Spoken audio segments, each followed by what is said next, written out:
Welcome to this Annotare tutorial where we will cover bulk file assignment.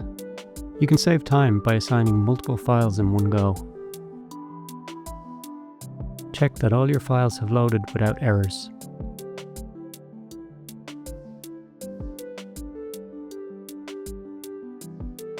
Choose Assign Data Files and click the Add File Assignment column. In this example, we are going to assign some raw files, so we choose the Raw File option. Make sure all your files for sample are in one row.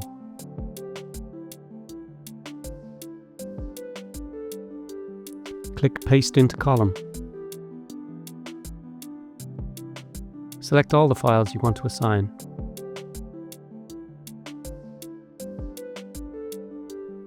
Make sure the order of the samples is the same.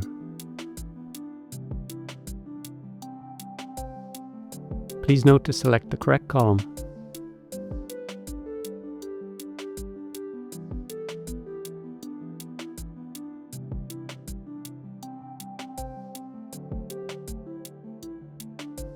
And that's it. Bulk assigning files in this way will save you lots of time.